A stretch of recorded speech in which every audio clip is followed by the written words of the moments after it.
Hello everyone, my name is Tamayo and I'm majoring in anthropology with a focus on forensic anthropology.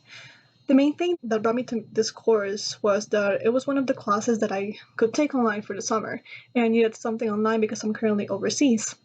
Something I definitely want to learn from this class is how others in the class see race and racism, what their point of view is, and understand different points of view. Race and racism is definitely something each individual sees in a different way depending on their experiences and their settings. I was born in Ecuador and lived here until I was almost 15 when I moved to Melbourne, Florida.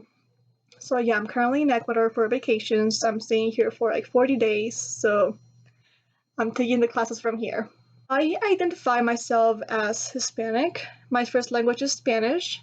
And being more specific, I identify myself as a white Hispanic or a mixed or mestizo Hispanic, to be more specific.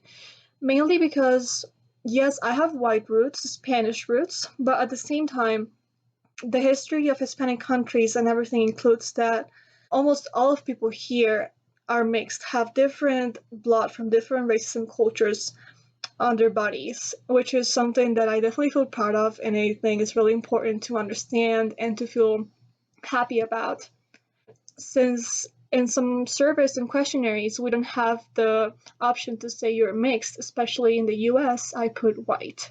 Here in Ecuador, we do have the option to put we are mixed, so that's the thing I usually choose. Well, there have been a few occasions when people around me have tried to make me feel less for being Hispanic since I moved to Florida. And actually, the first one of them was when I first moved there in my second week of class from a teacher. We were doing a lesson in English class, and she was like, "Okay, class, I'm gonna teach you how to write letters." And she said something, and I raised my hand. I'm like, "Oh, I already know how to write letters in English and in Spanish." And she stood in front of everyone and said, "See, even the girl from Ecuador can write letters." So she said it in a tone that sounded really mean, and I didn't like it.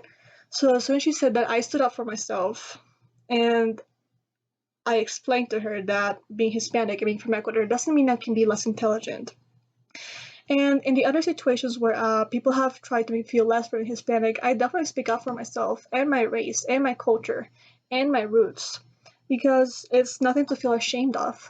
And I definitely don't think that where you come from or what your roots are has something to do with how good of a person you are, how intelligent you are, how valuable you are. Because as humans, we're all equal and we are all as valuable as each other. I think defining race is very hard because race is mostly a concept made by society and used for different reasons during the history of human existence. But with common grounds and respect, we can definitely make the definition of race empower and unite us. Thank you, and I hope that everyone enjoys the class.